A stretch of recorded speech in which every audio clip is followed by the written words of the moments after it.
Greetings ladies and gentlemen, I hope you are all well. In today's video we will be looking at some of Britain's most haunted houses that are currently for sale, have previously sold, and those that were unsold. Number 1. The Cage in Essex.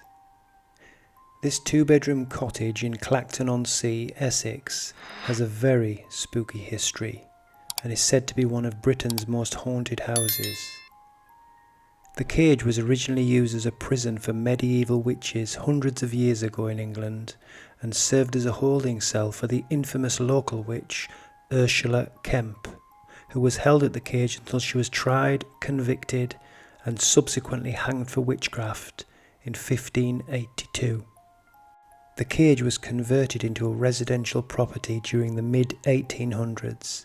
Its strange paranormal occurrences, however, have continued. A lady by the name of Vanessa Mitchell owned the Cage in Colchester Road, St Osyth from 2004. Following a number of unexplained and somewhat terrifying incidents, Vanessa decided enough was enough and made the decision to move out of the house after only 4 years of residing there. Frinton-based estate agent Home de Moose, which put the property on the market for £240,000, which is approximately $290,000 last year, said the property eventually did sell after 12 years on the market. However, I think the new owner of the Cage in St Osyth could very well be a topic for an upcoming video. Number 2. Farside Castle, Tranent in Scotland. Now even Farside's castle name is spooky, and which translated means the dark or shady side. This 14th century castle has panoramic views over the Lothians and the Forth estuary, and also looks majestically down from its vantage point overlooking Wallingford. The impressive building with a barrel-vaulted basement, enormous fireplaces and exquisite ceilings give it a remarkably chilling quality to this very day. And it is said to be haunted by the ghost of the Green Lady, who is thought to have been the lady of the house during the 1500s. The castle was burned by the English before the Battle of Pinkie Cleugh, which was fought nearby on the 10th of September 1547. Which resulted in all those inside suffocating. This stunning castle is being advertised for sale for a meagre £1.7 million, which is just over $2 million, having first been put on the market several years ago where it failed to sell. It did, however, recently sell, but for reasons unknown the buyer revoked his offer after a late evening viewing. Was this due to the castle's price tag? Or did the potential buyer witness the ghost of the Green Lady in all of her splendour? Number 3. Wymering Manor in Portsmouth. The property does look a little worse for wear on first impressions, but given it's the custodian of no less than 1500 years of history, it can be forgiven. This house is packed full of mystery and intrigue. It is said to have no less than 20 spirits living within its old 17th century walls. The Hampshire property has a reputation of high levels of paranormal activity, including sudden and unexplainable drops in temperature. The voice of children whispering has been reported from the dark corners of the living room. Apparitions making their way up the old staircase, furniture moving on its own, the apparition of a nun with bloody hands, who has also been seen at the top of the stairs outside the small attic room known as Noah's Ark, the ghost of Sir Roderick of Porchester, who was killed mounting his horse outside Wymering Manor, phantom horses galloping away into the night, the lady in the violet dress, the Blue Room, the Choir of Nuns, and the ghost of Sir Francis William Austen, brother of Jane Austen, the former warden of the adjacent St. Peter and St. Paul's Church, who is said to have visited the manor while it served as the vicarage. He's been sighted on numerous occasions, smiling at the staff. The manor is also one of the oldest houses in Portsmouth, and the site was even mentioned in the Domesday Book back in 1086. Reportedly, King Edward the Confessor and William the Conqueror have both called these foundations home at some point or other.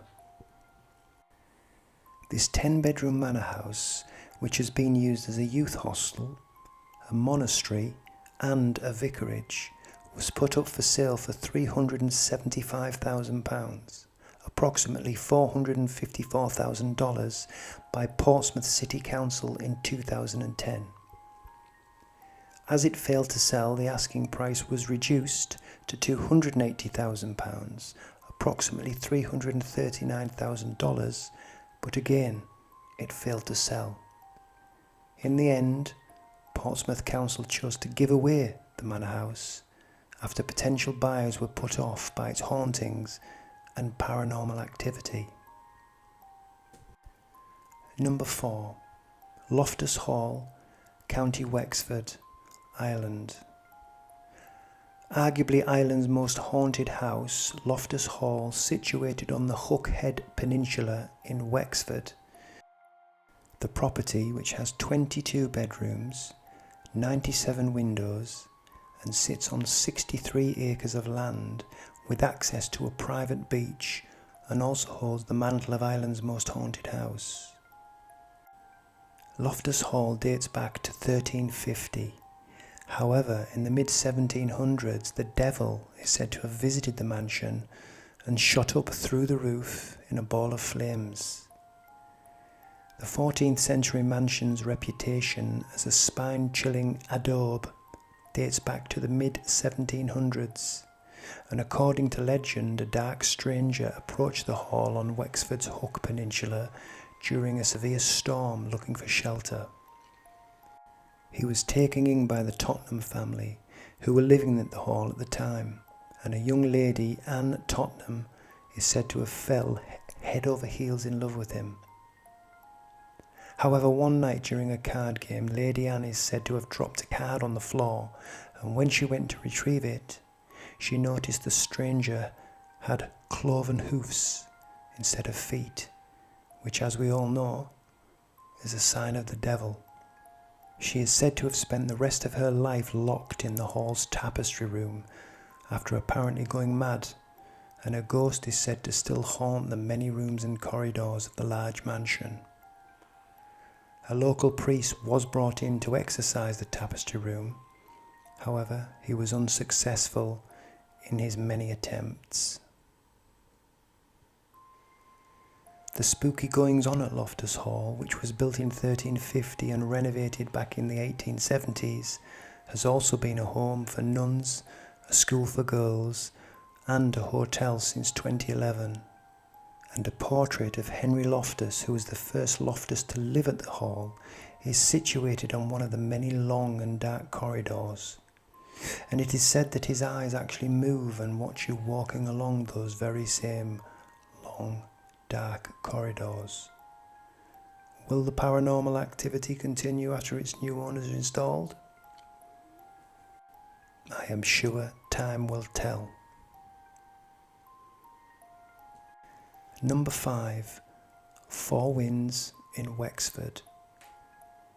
This substantial property is an imposing coastal house in Wexford, situated on a large elevated site with magnificent views of the sea and private access to the beach. Four Winds was bought by the Presentation Sisters as a holiday retreat back in 1946, at a time when the nuns lived in an enclosed convent. The property is a 5-bedroomed, 2-storey house on a 2.5-acre site at Bing, Kilrain, adjacent to St Helens Bay Golf Club and less than 10 minutes from Rosalie Harbour. Sister Margaret said that at the time of the purchase the house was quite bare and not nearly as comfortable as it later became under the stewardship of Sister Marie. The property had a wine cellar which was turned into the nuns' ironing room. It is estimated that Four Winds was built in the early 1900s, and prior to the Weisses, the occupant was a Miss Golding of the well-known flour milling family. Sister Margaret told the documenting Rosselaire video that Miss Golding gave the house to the British government for the duration of World War II when a watchtower was installed.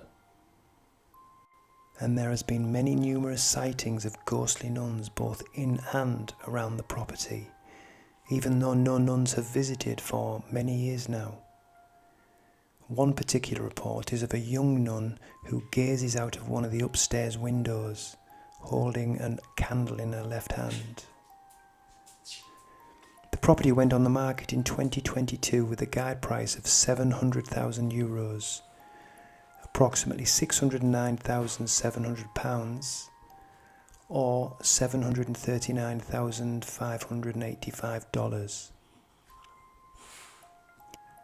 And in July of 2023, Mr. Michael O'Leary, the CEO of Irish budget airline Ryanair, splashed out almost double the guide price on the property, spending €1.3 million, approximately £1.1 million, or $1.58 million. At the time of creating this video, it is unknown what Mr. O'Leary intends to do with the property, or if he indeed is aware of the reported resident ghosts that currently reside there. Well, that's all from me for now, ladies and gentlemen. I do hope that you enjoyed, and I ask that if you found this video interesting, educational, or somewhere in between, please consider supporting my channel by subscribing and giving it a thumbs up. And as always, take care and sweet dreams.